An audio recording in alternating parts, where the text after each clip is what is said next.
Thank you for joining us today for Conversations with Dan. Today we're going to be talking to Mark Zeeb, an old friend of mine who grew up in Brazil. Welcome, Mark. Thank you. So, tell me, Mark, were you born in Brazil? I was in 1977. In 1977? Wow. You're getting so old. Time flies. And where were you born in Brazil? I was born in Imperatriz. It's a town in the, I guess, kind of central, northern central portion of Brazil. What state is that in? That's in the state of Maranhão. It's in Maranhão. I thought you were from Maranhão. So what took your family to Brazil? Well, my parents went down as missionaries. My dad went down first in 1971, and my mom went with a different mission in 1972. They met down there and got married in 1973, and the rest is history. And you came along in 1977? 1977, yes. But you have an older sister who came along first. I do, yes. But Michelle wasn't born in Brazil, was she? She was not. No, she was that. born while we were on furlough. So. Right. While they were on furlough, sorry. So I wasn't in the picture. So you are a person who has grown up in dual cultures. Do you have dual citizenship? I do, yes. I was born down there, so I have a Brazilian citizenship as well as the United States. That's really cool. So I remember as a young man who was just out of college and had been raised in America by a traditional American family that I was envious of you kids growing up in a second culture and what exciting lives you had. Do you think there were more pros or cons to growing up in a different culture? I would definitely say pros, absolutely. Definitely say pros. So what are some of the advantages? Advantages? I mean, you learn two different cultures simultaneously, two different languages. Your outlook on the world, on everything is different because you see two sides of two different cultures. Yeah, you sort of learn that there's two ways to do everything. Absolutely, yes. Which is something I learned as a young adult in Brazil. So, what do you think is the most common misconception Americans have about Brazil? What I've gotten a lot is people think it is a third world country, and they think it's all jungle and dirt roads, and there's no electricity, civilization. Whereas we have, São Paulo, Rio, we have huge cities, many millions of people living there. Millions and millions of people. Yes, correct. São Paulo is one of the largest cities in the world. It is, yes. Skyscrapers as far as you can see, and a lot of people don't think that. So the area where you grew up is the more third world part. It is, yes. In the northern sections, it's a lot of jungle, rivers, and it's the Amazon. So there are sections there with tribes with no electricity, but where I lived in the majority of Brazil, there are roads, paved roads. There's electricity. There's all the modern conveniences. So yeah, in fact, when we would go on a trip or something where there weren't paved roads, it was exciting. Exactly. Like we all thought it was an adventure. So the paved roads were the norm. Correct. So what kind of education did you receive growing up in Brazil? I thought it was a really good one. I mean, the classes were really small. The teachers wanted to be there.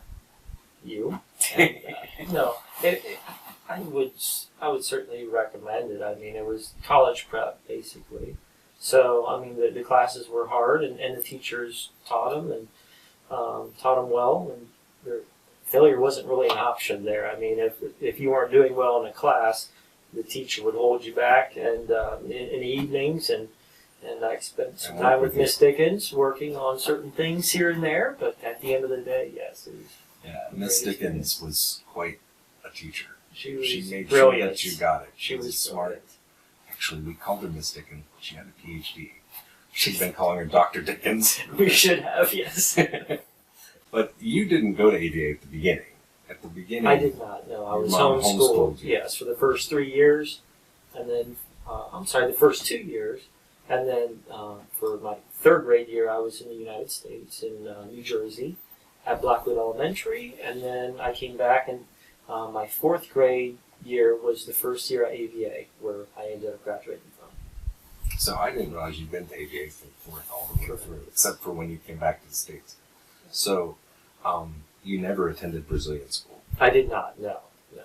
But I remember that and people, it's hard to explain AVA. Amazon Valley Academy was like a campus with walls. Yes, So it was like walled off for security because Right. there were robberies all the time. Each house had an alarm on it that you would hit the button and it would sound this siren, and we actually had guards on the campus who would go to whichever house had the alarm going. Our house was never robbed. So you started going to AVA in the 4th grade. Do you think AVA was the same as attending high school in the States? No, obviously the answer is no. Right. It wasn't. So what are some ways that it was different? I mean, the classes were smaller. There was a lot more involvement. There were group activities, like fundraisers for the high school trip. Each year, the high school would take an epic trip, really. I mean, the one year we went all the way down to the south of Brazil. We rented a bus for 2 weeks and went down there. You were along for that one. Yeah, we went all the way to Iguazu, which was like a Exactly. 3,000-mile trip. Correct. It was very fun. By bus. Correct. It was a nice bus. It was a very nice bus. We had a great time. But And it was just us. I mean, the principal had rented the bus for us. correct, yes. I think that there was some reason why we got to take such a good trip that year. I think that the value of the Cruzeiro was so low. That Yeah. and it's kind of a contentious thing because the class prior didn't take a very good trip, and so there was Right. money left over. Oh, For- really? Our trip, yes. So I didn't know that. So, what do you think is one of your best memories of AVA? all the relationships with people. I mean, we met people from all over the globe. Really, my classmates, were from Japan. I mean, there was Germans, there, Swiss. Seagrin, who seemed the most American of everybody, was Correct. Yes, from Denmark. Yes, her father was from Denmark and her mother was Brazilian. But I mean, I have friends all around the world right now that I can keep in touch with on Facebook and email once in a while.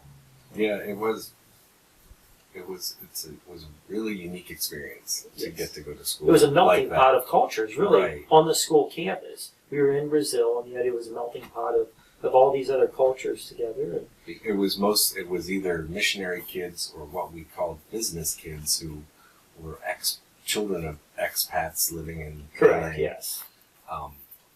And it was like teaching school in the 50s.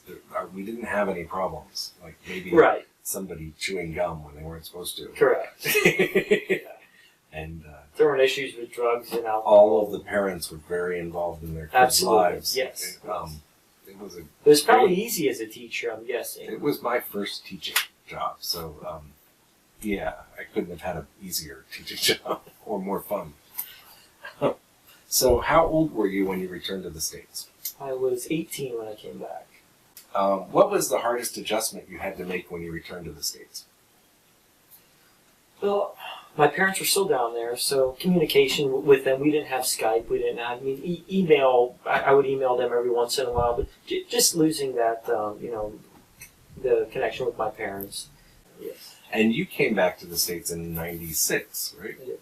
So, email was something brand new. It was pretty new back then. It was still dial-up modems and stuff. Right. And, Did they even have email at AVA when you came back? Yes, I would email my parents every once in a while, but all that was just... It was Right. brand new. Because when I was in Brazil, it was before email. Correct. Yeah. So it happened right around 95, 96.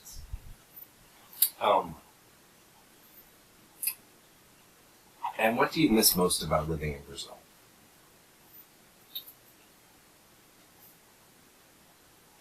Just the school, the relationships with them. The Brazilian people are just so open, outgoing, and friendly. I definitely miss that. Yeah, Brazilians are wonderful people. They are. They'll open their home to anybody, and It doesn't matter how much money they have. exactly. Yeah. What was your favorite food in Brazil?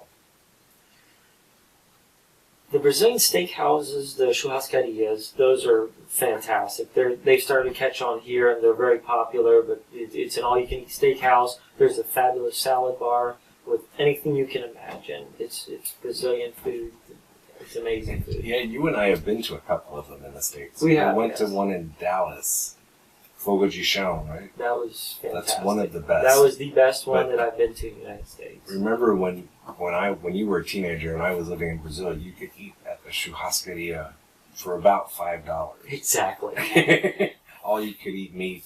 The good ones here are $50 plus. Yeah, for one person. Correct. So it's a big deal here. All right. Well, thank you for talking to me, Mark. It was great to see you again, and thank you for participating in my project. I appreciate it.